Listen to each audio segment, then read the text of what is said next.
You kind of got to keep trying new things. Well, this rancher is fed up with wolves attacking his cattle, so he's taking a different approach at deterring them. More than 2,500 Gonzaga students signed a petition calling for a snow day, and it appears that petition got the attention of the school's president. So it was just crazy to see the response, especially when I didn't expect that at all. Impressive snow totals from last night's snowstorm, tracking a few more inches again tonight. I'll tell you where it's going to fall next. A much needed break in the snow for area plows to get caught up, but we are not in the clear for the rest of the week. Good evening and thank you for joining us. I'm Mark Hanrahan. Hi everyone, I'm Jane McCarthy. In Spokane, we have seen 1.5 feet of snow since Friday. Tom Sherry tells us even more is headed our way as well. Hi Tom. Yeah, it looks like we're going to see anywhere between 1 to 3 inches of snowfall again in the Spokane area. Most of it will be in the overnight hours. Again, up around Colville, a couple of inches of snow. And most of the snow will be in extreme eastern Washington, but most of it will be falling in northern Idaho. You can see areas to the west of us which were very hard hit earlier, like Chelan and the Wenatchee area, east slopes of the Cascades. Only going to see maybe 1 to 2 inches, but we could get another 8 to 12 inches of snow in the Kellogg and Wallace area, 6 to 8 inches of snow in the Sandpoint area, and here in Spokane we could get between 1 and 3 inches of snow. Boy, oh boy, look what happened with last night's storm. This is some of the snowfall that has occurred. Newport picked up 12 inches of snow. Deer Park, 9 inches of snow. Coeur d'Alene picked up 8 inches of snow. Out in the Spokane Valley, we had 8 inches of snow. Out at the airport, officially measuring in around 6 inches of snow. We've now been downgraded to a winter weather advisory. That area is shaded in yellow. It includes Spokane County. Again, that's for the snow expected overnight. The snow will linger, though, in northern Idaho and western Montana. That's why a winter storm warning is still in effect in that area. And you can see we are seeing the snow continuing to fall across northern Idaho. There was a brief period of time when we saw the precipitation in Spokane change over to rain or a rain-snow mix, but overnight lows are expected to drop down into the 20s tonight, so it'll just be snow overnight. Should get above freezing tomorrow with a daytime high of 34. I'll check the rest of your 10-day outlook coming up in a few minutes. Thank you, Tom. With heavy snowfall across the region, the city of Spokane does have a full city plow underway right now. So here's a look at the city's snow removal map. It shows what areas have been plowed and what still needs work. Crews are currently working on the areas shaded in blue. Areas in red indicate where they're headed next. Green means those areas are complete. We are keeping an eye on the roads tonight. Meteorologist Thomas Patrick out in the mobile storm tracker with a look at conditions now. Thomas?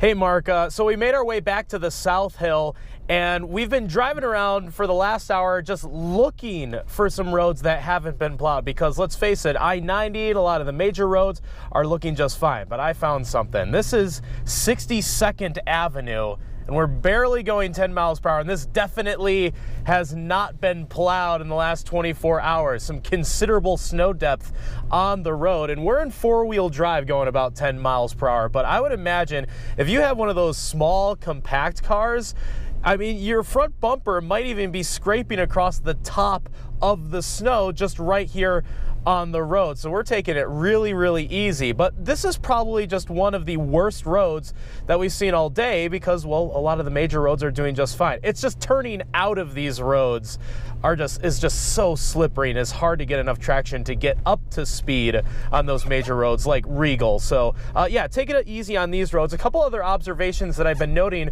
within the last hour is that the winds have picked up a little bit, so we're seeing some of that snow falling off the trees, and it's actually above freezing right now. We got 36 degrees at the airport, and any precipitation we have seen while in the mobile storm tracker has been all rain, at least so far. But we know that as temperatures drop tonight, any rain would change over to snow, and any of the melted snow, that's just water on the road, might actually refreeze into black ice. So I think that's going to be the big concern tonight, that along with just a little bit more snow on the way in the overnight hours. Reporting live in the mobile storm tracker, I'm meteorologist Thomas Patrick. Let's send it back to you guys in the studio. Thomas, thank you very much. Major city roads are mostly clear this afternoon, but as Thomas just pointed out, plows still making their way through residential areas. KREM 2's Amanda Rowley drove around Spokane today to see what areas have been plowed, and she shares an update now.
And meantime, in North Idaho, the snow has some owners on Lake Pend Oreille taking some unique precautions. They need to do that because for those with floating homes, snow and ice can present new challenges. So if too much snow builds up on the roof, it could actually tip a floating home. Yeah, houses in the city of Bayview are fine so far, but as Taylor Vino shows us, people there are prepared.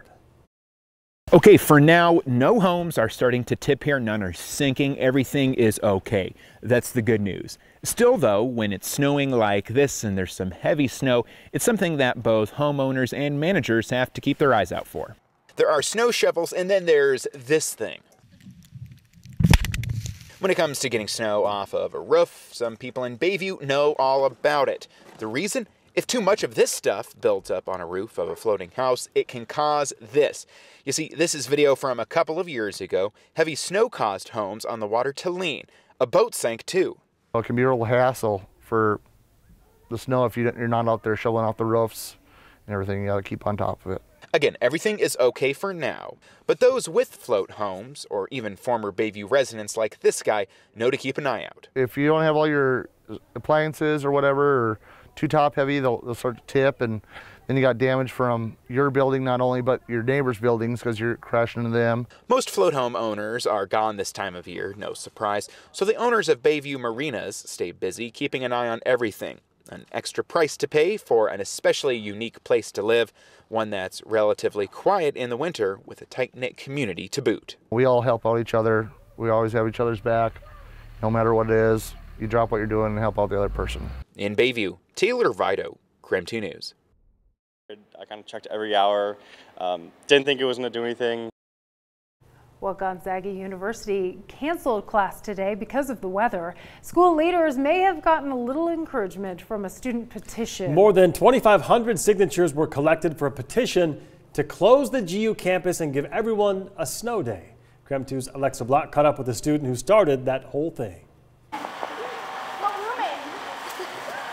This may not have been possible without this. Gonzaga University senior Emma Winkleman wanted a snow day. We hadn't had a weather day off in a long time, and it didn't snow at all before Christmas. So she started this petition asking the university to call off school. It was kind of started as a joke, and then the more people started signing it, it was like 100 more people every hour, and it just started getting crazy. Signatures started rolling in. Supporters started sharing it. The first time I saw it, there was like 300 signatures, and so I signed it, and then I went on an hour later, and it was already at 800, and it just kept growing. I kind of checked every hour. Didn't think it was going to do anything. More than 2,500 signatures were collected, and word got all the way up to University President Thane McCullough. He tweeted, "The only thing more impressive than this petition are the reasons people give for signing it." He added they were monitoring the weather conditions closely. Getting that response was just crazy because it made me feel like we were one step closer to getting the day off. And there were some pretty interesting responses to the petition. Some cited health concerns. This person says they're allergic to ice. Another person was down about their socks being wet. They can't possibly attend class with damp socks. And of course, there were people that just needed a break and some time to study, apparently. Whatever the reason they had to want a snow day, hours later, they would get the call. Class canceled. In a later tweet, President McCullough said, "It's official. Classes are canceled for the day due to hazardous weather conditions." It is a struggle walking to classes with all the snow. So I'm glad that we were able to band together and make an impact. Oh, it's so fun. I love it. I got the phone call from our alert system this morning, and just everyone was really excited. There's no telling how much the petition actually swayed the university's decision to close campus. After all, most colleges around the area did close for the day. But students say it's definitely a win. At Gonzaga University, Alexa Block, KREM 2 News. Well, she should run for university president. There you go. She's got a little poll right now. She's got leadership. Right? Yeah, indeed. Local breweries, by the way, helping out in the effort to clear the snow. No Lie posted on Twitter today saying they are giving out snow shovels and beanies completely free. All you have to do is go down to the brew house and ask for one. In a tweet, No Lie says, all they ask, if you grab a shovel, you help shovel your neighbor's sidewalk too. I love that. Yeah. So we've talked a lot about Seattle and how they're dealing with the recent snow. Many grocery store shelves were left bare with so many people preparing for the storm. That's Seattle on the right, Spokane on the left. Here in Spokane, the run on groceries not quite so extreme, but now there's another problem. Yeah, the snowy weather is delaying a lot of deliveries. KREM 2's Shayna Waldtower explains. Milk, bread, eggs, the staples of household kitchens, and usually the first to disappear in stores when there are warnings of severe weather. With all the snow we've gotten recently, Spokane seems to be doing okay, but some stores are feeling a bit of the sting. Food suppliers like Charlie's Produce are seeing some low supplies of their foods, and grocery stores like Albertsons, Fred Meyer, and Rosar's have also seen fewer of these items at some of their locations. And it seems this Spokane Valley Albertsons has also been wiped of its ramen. So the snow is no stranger to Spokane. What's causing the decrease? Well, many stores get some of their foods from non-local suppliers. Some get their eggs from the Columbia Basin and bread from the Seattle and Portland areas. Closed or snowy roads like Snoqualmie Pass make it difficult for distributors to deliver their shipments on time. I spoke with a representative at Albertsons, and he told me that the shortages can come from delayed drop-offs, and because of the weather, people are buying these items faster than they can be replenished. Combined together, this leads to depleted shelves. All the stores I spoke to say there's no serious threat to Spokane's food supply, just some lower shelves until the next shipments. Shayna Waldtower, KREM 2 News.